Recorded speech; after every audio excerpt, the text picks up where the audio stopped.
shall we? Good afternoon, everybody. My name is Visnja Fara, Faculty of Organization and Informatics, University of Zagreb. Before I start my presentation, let me mention one detail I found out during the break.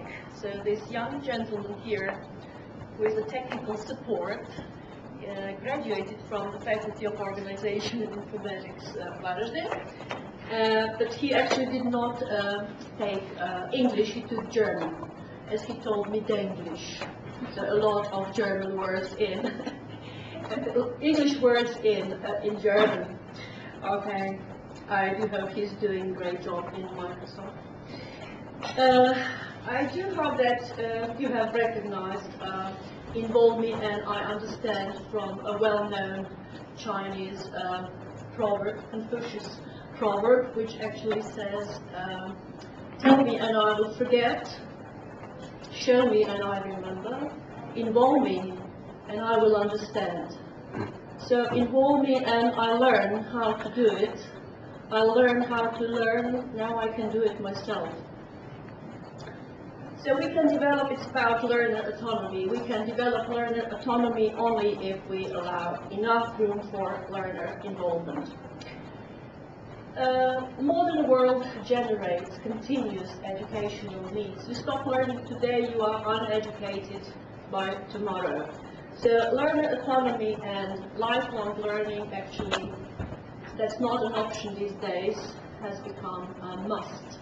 So it's not just another buzzword, it's not just another pedagogical bandwagon we jump aboard, but it has become a necessity. So does the proverb, give a man a fish, you have fed him for today. Teach a man to fish, you have fed him for a lifetime, makes sense these days more than ever before. What we actually as teachers have to do in the classroom is not merely delivering instructions, so just tell them, show them, feeding them with the answers, but also provide students with the opportunities to learn how to learn, equipping them with the learning strategies, motivating to do it throughout their lives. So it's not spoon-feeding them, it's actually teaching them how to fish. But the route to learner autonomy should be initiated in the classroom. Students need assistance, and the way we can assist them actually goes from setting learning goals, some initial input or pale feeling at the beginning, developing skills and strategies. But what is central to the success of autonomy is involving students. So involving students in planned activities and motivating learning.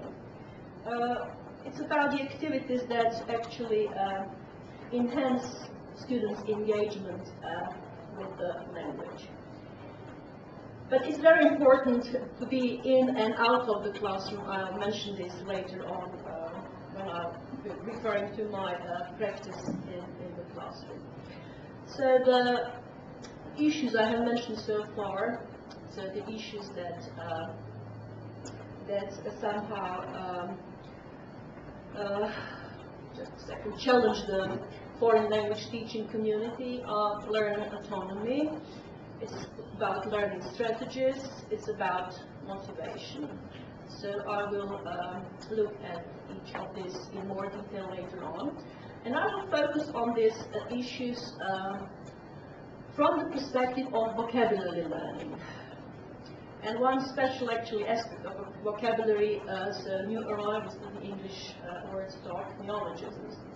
So why vocabulary, first of all? There are two reasons I'll mention. First of all is this lexical approach. I'm very pro-lexical approach in language teaching. And the second reason is the phenomenon of accelerated neological activity. So you have so many new words being coined every day, popping up everywhere. There is one detail mentioned by David Crystal, that most of these new arrivals to the English language actually result from combining words, giving them new meaning, etc. But definitely we have a lot of such such new words. Lexical, I mentioned vocabulary, so why vocabulary? We should definitely mention the following, that by most learners, if you just give them a questionnaire to complete to your students, so they would rate vocabulary very high on the list they want to improve. So that's key learning need identified by most learners these days. So poor vocabulary definitely as a major obstacle in communication. You like it or not, but what about foreign language learners? The first thing they purchase is what? A dictionary. And they carry dictionaries around, they don't carry grammar books around. So it's very important for communication, so that they acquire enough words. When we speak about teaching vocabulary to English foreign language learners, definitely should be fostering learner independence, because the time they spend in formal instructional setting is not enough for accomplishing this lexical task. So I mentioned lexical approach as the reason to why vocabulary. So that's one approach which elevates the status of vocabulary in language teaching. Just to remind you of Michael Lewis, what he says, more meaning is carried by lexis than grammatical structure. So if so, then the key to successful oral and written communication is a large lexical repertoire. What we have these days, we have this global village. So the globe continues to shrink. More and more communication is required. So literally, furthest corners of the world are just a mouse click away. So a lot of communication. And in teaching, definitely this implies increased emphasis on lexis. Another reason I mentioned is the phenomenon of accelerated neological activity. I read a humorous comment on this phenomenon by Michael Quillian, which says that the language store keeps lexicographers busy. So if there is a language store, then it's bringing its new babies at a strikingly fast pace. So we have this word boom and word boomers. If you think about this activity of word formation, so it actually goes on unceasingly, but there may be periods of accelerated neological activity, such as the present one. So the reason is this fast pace of social and technological change. So living in such a rapidly changing world, which is constantly inventing new terms for new situations in society, let's have a look at what Colin Murphy, an American writer and editor, said, that new words are the birth certificates of change. Change in attitudes, in mores, in human relations, in technology. So in other words, the main weight of such changes reflected in a language actually falls on its vocabulary. There are a lot of interesting thoughts on language and words. Now I'll mention some of them.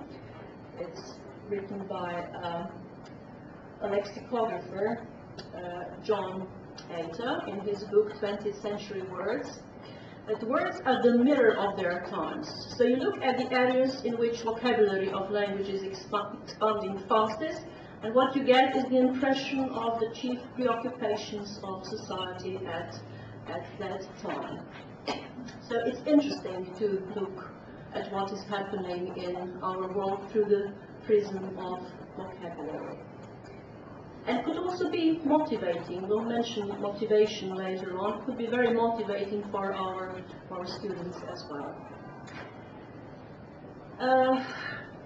So definitely then encouraging what I have mentioned so far, encouraging and supporting learner autonomy in the area of vocabulary learning is particularly timely. So what I have mentioned, given this current phenomenon of accelerated neological activity, then you have the need of learners to cope with the new entries to the language outside the formal instructional setting. So we have mentioned a lot of communication and global village. Let me repeat this again, that learner autonomy is not just another buzzword, not pedagogical bandwagon. I mentioned we jump aboard teachers, but it's a necessity. Should also mention that with such accelerated neological activity, so learning only well-established words, and we have some 10-year-old textbook, does not meet the needs of our learners these days. So this phenomenon requires almost daily updated information about the new entries to the language. So what I would advise, so apart from this introductory textbook, in any field that you actually teach, should be that you provide most recent material. When I was deciding to, I have to mention learner autonomy, but wait just a second, it's just one, yes, over one slide. Okay, so I have mentioned I'll look at each of the issues I mentioned, learner autonomy, strategies and motivation in more detail to my presentation. So let's mention autonomy first, as defined by Visnja. So that's an act of learning outside the framework of an educational institution without intervention of the teacher, capacity which allows learners to take more responsibility for their learning. And the route to learner autonomy is initiated in the classroom. The problem is that a lot of students actually do not experience, are not experienced, or have only experienced teacher-directed learning in the classroom without being motivated, encouraged to do something on their own. And they may lack some strategies for independent learning. When I was actually deciding to carry out a project with my students on a kind of a word-watching project, when I was looking at the list of the characteristics of autonomous learners compiled from a number of sources. And then I decided to, I told myself, yes, that why not, maybe I could try to help them become autonomous, at least these autonomous, to be self-reliant, to connect classroom learning with the real world, to know about different learning strategies, use them on their own, and be intrinsically motivated by making progress in their learning. When they acquire strategies, when they are strategic learners, they are independent, and while they are independent, this independence would somehow nourish their intrinsic motivation, because they know to do it on their own. When the mentioned, I have mentioned some of the authors, Oxford definitely in this context, Hollick, Little, and Benson. So when they write about define learner autonomy, it's always mentioned, so readiness, capacity to take charge of, to control one's own learning. It's an approach that you actually have to the learning. Learner autonomy is also mentioned in this context. You could come across different terms, similar meaning. So also as independent learning, or you also have lifelong learning. But it refers to the concept where, and it's very important to focus on this. So learners are involved in their own learning, but it's in and out of the classroom. And what about how you can see this development of learner autonomy? So that's an outcome of relationship between learning in and learning out of the classroom.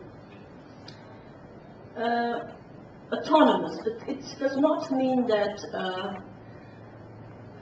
that teachers' input and support is not needed, as Little said in this. So what learner autonomy actually requires is that learners and teachers modify their roles in the classroom Focus should be on learning, not on teaching. And now let's see for teachers. So assuming more the role of an advisor, you advise, you facilitate, you provide some necessary circumstances for developing strategies for practicing. And input, definitely, that's very important at the beginning. And what is required from learners in this context is taking responsibility, so being actively involved and willing to contribute. So motivation here plays a very important role. So as the old saying goes, you can bring horse to water, but you cannot make him drink. So learning can only happen if they are willing to contribute. So think about the motivation. But definitely both teachers, we and our students, we share the responsibility for the outcome. I could mention the terms very often used in this context when we think about and speak about education. It's pale feeling and firelighting. So the route to autonomy involves both pale feeling and firelighting. So we always start with some pale feeling. So we provide some fundamental facts, concepts on the topic, learning strategies, organized strategic approach to learning. And once your students are armed with facts and concepts, they are equipped with the learning strategies. What you start with the fire lighting. What about fire lighting? So it's about what? It's about encouraging, it's about allowing involvement, giving possibilities, encouraging them, creating opportunities. So that's what you are expected to do as a teacher.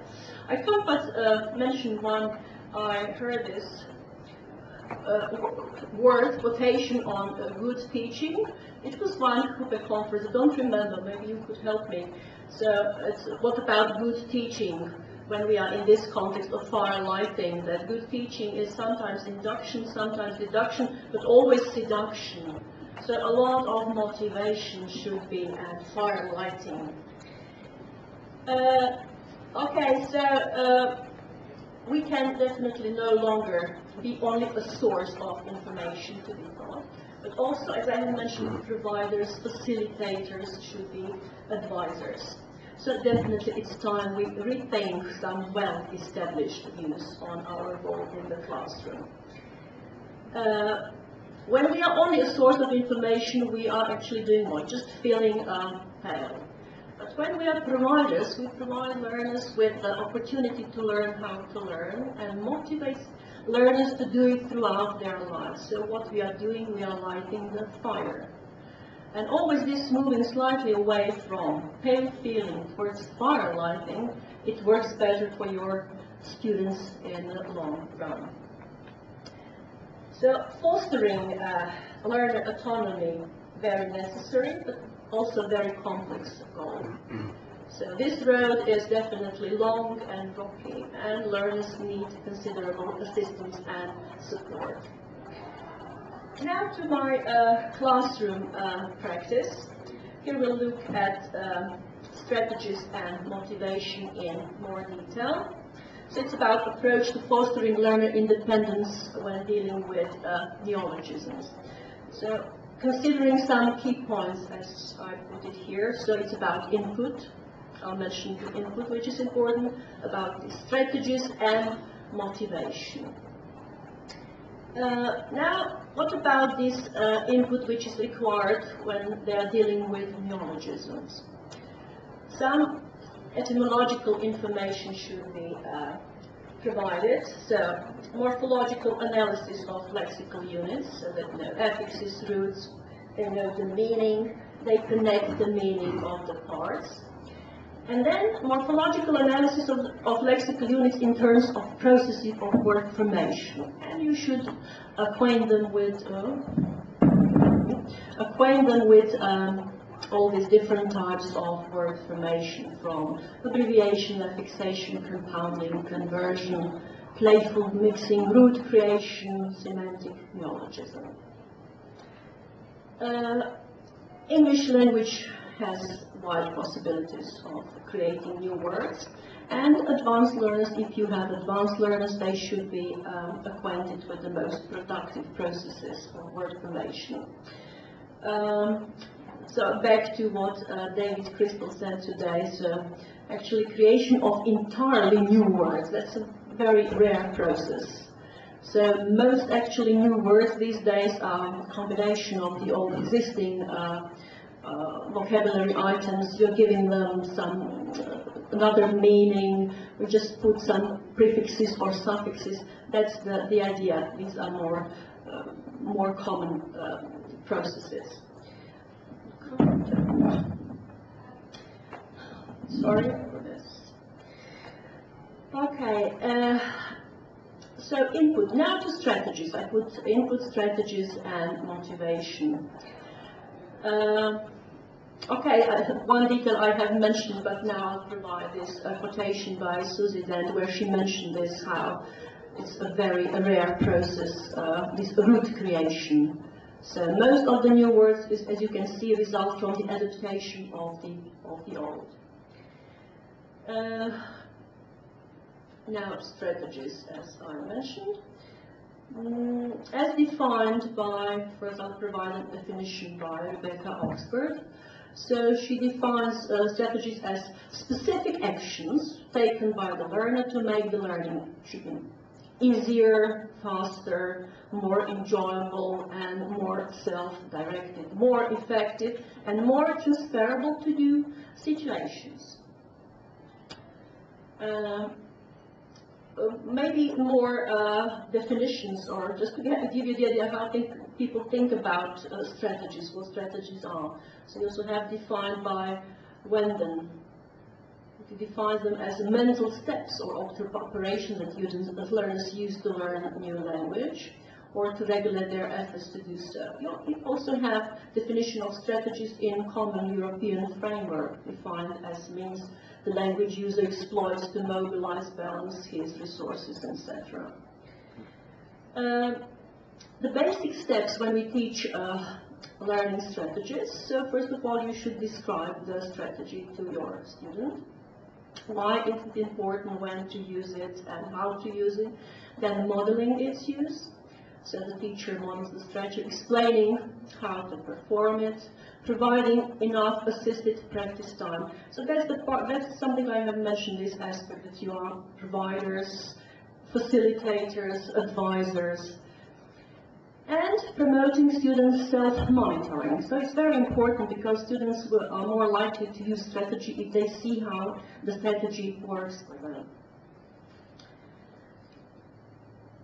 So creating, I'll repeat this again, to creating activities and tasks, to be done both in and outside the classroom, to develop strategies. And speaking strategies, you have a number of strategies. They can use them simultaneously.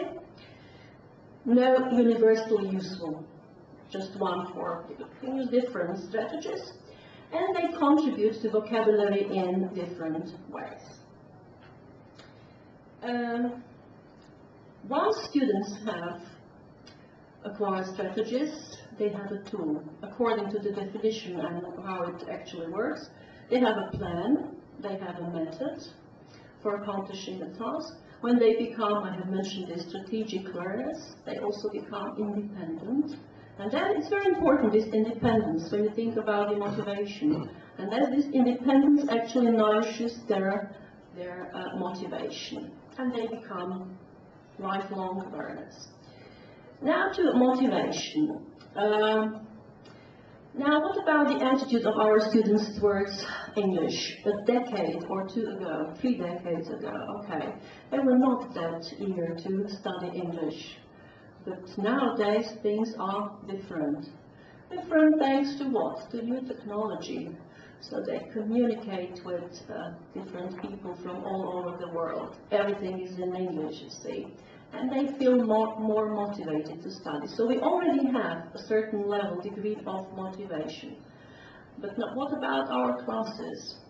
So we should provide, they would like, that's what they usually say in give them questionnaires to complete. We'd like to fund your classes, different activities to use English in a practical way.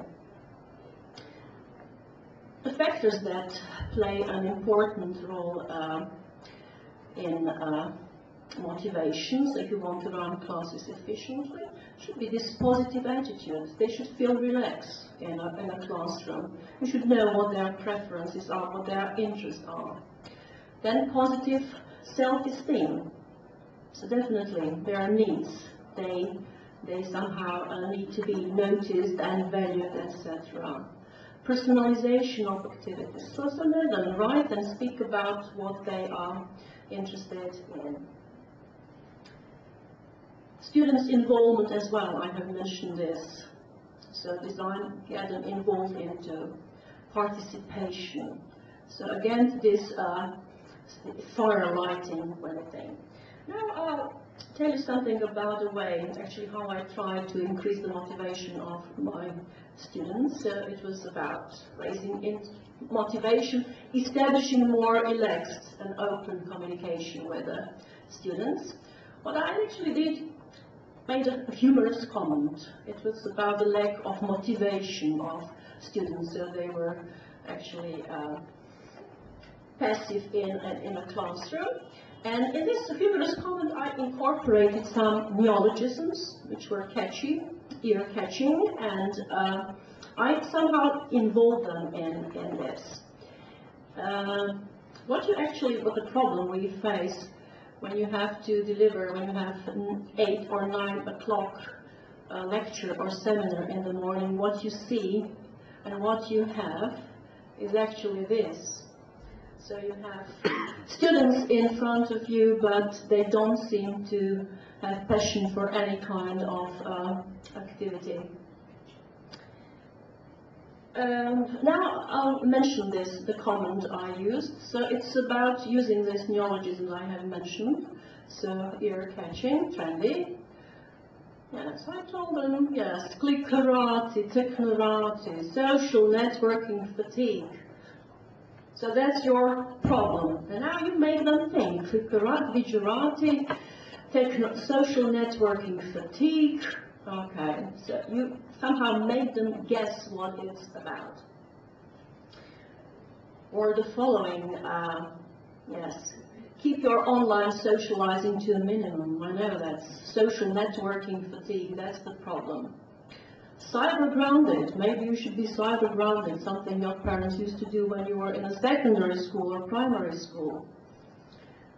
So a lot of such new coinages. Or you may come up with a question like, have you been caught by the police when DWT? DWT, what does it mean? Driving while texting. You have a story behind. Have you heard? Paris Hilton Pluto. Oh, poor Pluto Paris. Pluto. What about this? And then you have a story behind. So they could be motivated. Or you start up complaining in a humorous way. You tell them, yes, stop, okay, so annoying, sell off. I was told to sell off. Don't have enough me time. Another staycation this summer. You start complaining, but use some neologisms. So to sum up this part, using neologisms aimed at creating humorous terms is encountering a word in an interesting context that will make it memorable. They show very creative, later on I'll give you some examples, very creative aspect of word formation and can generate this additional motivation I mentioned. And they engage and encourage students to think about the language, offering a lot of fun at the same time. Okay, now to the word watching project I have mentioned. So what I did with my students, so encourage them in a kind of word watching project. So the project was aimed at collecting neologisms related to modern ICT. So they were given some initial input I mentioned on basics of morphology, most common types of word formation. setting the criteria for the selection of words, so ICT should be related, and they were given guidelines where to get the words. They were also given the structure of entries, so that's what I provided. So typical entry should include a word connected to some. So is it a word related to people, equipment, activity, anything? So what is the function of the word in speech? Is it a noun, verb, adjective? Definition should provide what's the meaning. Type of word formation, we have, they have this in the input. It exemplifies, and they should also provide a context in which the word is used. So to this point, what was my role was providing this necessary scaffolding, strategic guidance, and making students understand the rationale of what they are asked to do. And what follows, providing encouragement, some guidance, and from time to time some appropriate intervention. Guidance and intervention depends on the level of their English. Here I show you a sample entry I used to explain and illustrate this. So YouTube, but used as a verb. So it's activity, the meaning provided of the verb, and type of word formation, that's conversion. That's a very common process in English, so it's definitely one of the most characteristic traits of the English language. You can't find this in other languages. So easily you can do this without changing the form of the word. So noun to verb, verb to noun, to adjective. And change in the grammatical class I mentioned. So conversion, and then context provided. If you're looking for some awesome racing tips, just YouTube it, used as a verb. We have a lot of such examples in English. You can always mention this. We provide some cues to your students. You should mention Google, you should mention bookmark, email, so it's a noun, it's a verb, you have a bookmark, but you bookmark, you email, it's a Google, but you Google, without changing the form of the word. But there is another detail related to Google. It's not only this conversion, changing the grammatical class of the word, it's also brand generalization. So these days, actually the word to Google is used, you can use any search engine to search the web, you Google. You see, that's brand generalization. Something similar happened with Hoover in English for a vacuum cleaner. Now the word to Hoover is used for if you clean with any vacuum cleaner. Then I provided more entries with a blog. So it's clipping here, weblog, blog as a type. Providing a context, a great many blogs seem to consist of quetching and mowing, not rumination. I told David Frisky this morning after the presentation, apropos blogs, I told him he convinced me that people read blogs, because there is, people even paraphrase the Churchill's sentence to the following, when it refers to blogosphere, that there is so much written these days, by so many, for so few, because nobody reads blogs, but people read blogs, I think. After his presentation, yes, they read. Okay, now to the activities. So in the classroom regarding this word watching project. So they were asked, first they were asked to do some activities in the classroom, because I said for learner autonomy it's important in and outside the class. So now let's stick to the activities in the classroom. So they were given some neologisms in the text, some authentic material selected, should be authentic material, and students should discover the meaning of the words. And now you have the first task. It was trying to analyze the italicized words in terms of, yes, you have it, in terms of their structure and types of word formation. You have here italicized words, so students were somehow guided first. There was a text, but the words, neologisms were italicized, okay? And they should provide the type of word formation, analyze the word, the meaning, etc. So the learning strategy, the strategies was used analyzing the word structure, type of word formation, which is a deeper processing strategy, and note-taking. So it could be in a vocabulary notebooks or along the margins of the text.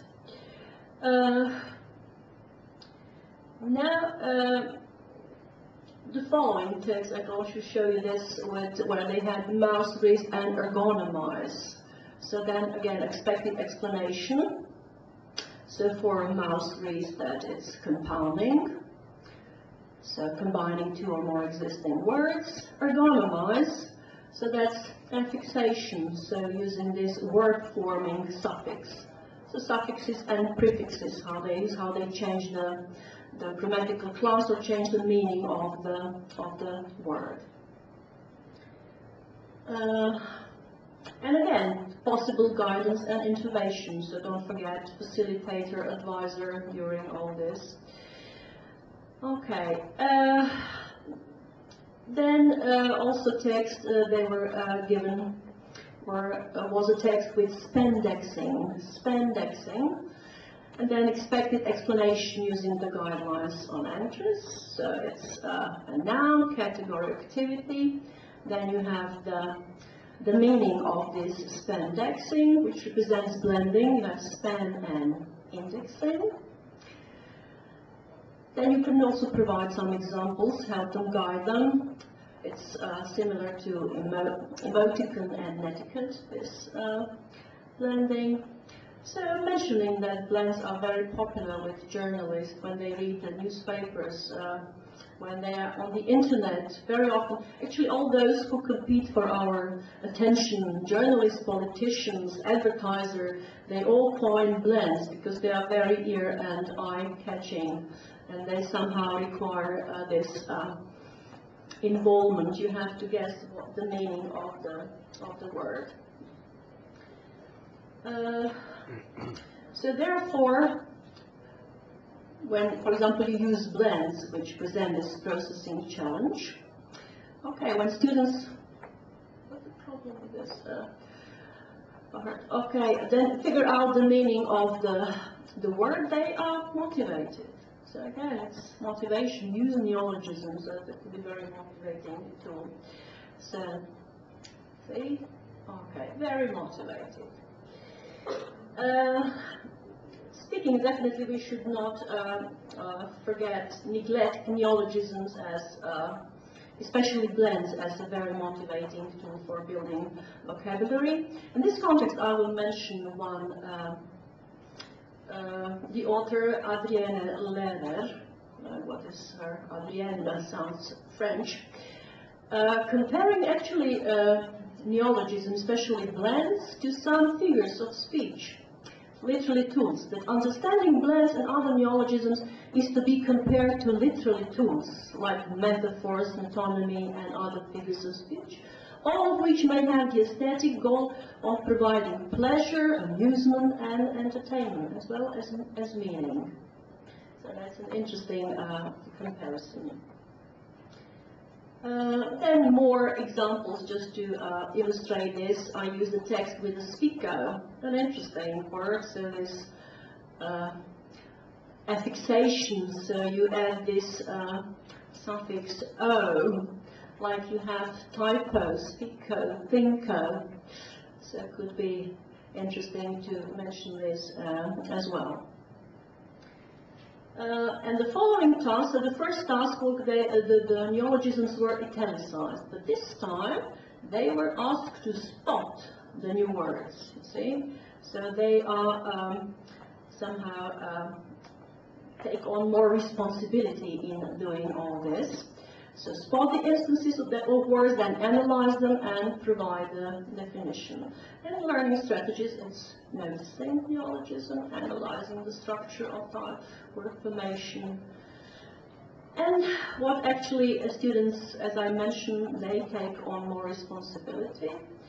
And noticing could be said as it's very useful as strategy in autonomous learning, extremely useful. So you can also do this, but provide enough practicing with students, and think when you actually decide on the text that you bring to the class. It should be challenging, you know.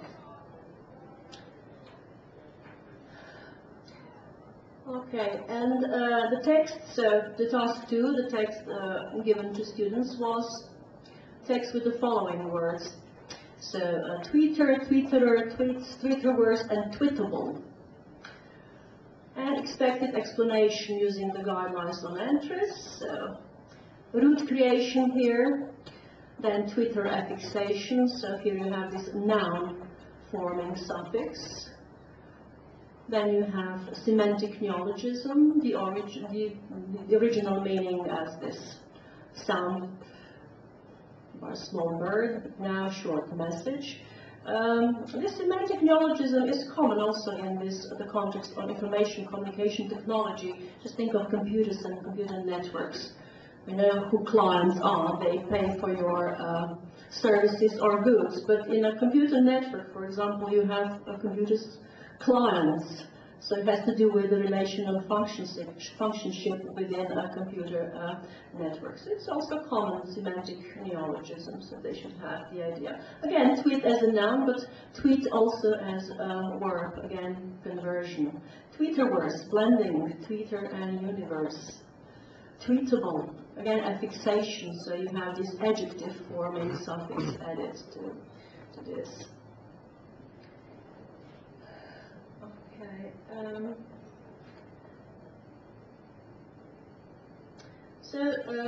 To somehow to encounter with the mentioned neologisms, you provided examples.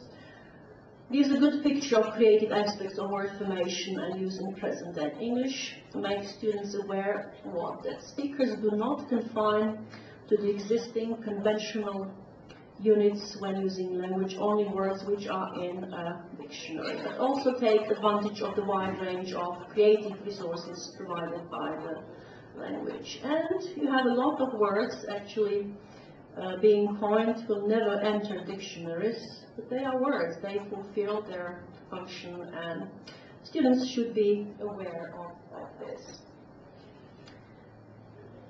So something you should tell your students, that we are not limited only to the words that are in dictionaries. Some have really short life and never enter Oxford or Cambridge or Collins. Dictionaries fulfill their purpose. They tell tales about the environment, and there are very often interesting stories behind. I'll give you an example how a word is a kind of sociolinguistic chronicle of their time, this one. But this one, so you have story behind this governator. So it's definitely an example which shows how words constitute kind of sociolinguistic chronicle of their time. I like the following quotation by Erin McKean, American lexicographer, comparing words and dogs. Being in a dictionary not a badge of honor. People aren't limited to words I've managed to catch as a lexicographer. A dog doesn't have to be registered with the American Kennel Association to be a dog. It still fetches your slippers. It just isn't pedigree. The same is with words. Not in dictionaries, but they fulfill their role. The problem is that some people maybe take this purist approach when it comes to using new words. They have this low regard of the new entries to the English language. But language is not always of serious writing. It's not always serious writing. So, as I have mentioned, they are not in dictionaries, but they fulfill. They are dogs fetching your slippers. They fulfill their function. And I'll mention this humorous comment by American journalist William Safir, who said, "People who are unwilling to try new words are the type who refrain from Dunkin' Donuts." So they're actually not aware what they refrain from. So, and I also came across an interesting comment on this, that actually people who take this purist approach are doomed to lifelong linguistic disappointment, because you always have such new words entering the language. Now to the last step of this word watching project. Now we move to the students' learning activities out of the classroom, so they were encouraged to take more active role outside the formal instructional setting, make their own investigation, collect instances of words, and bring the text and their findings to the classroom. And what about the role of a teacher, me, in this context? Just facilitator and supporter. And anybody should do this. Somehow show your students that you are also lifelong learners. And I told them the findings they brought to the class were very interesting. And I told them equally challenging for me as for your peers. Because I'm not know-it-all person. I'm a lifelong learner. As you are, we should all be.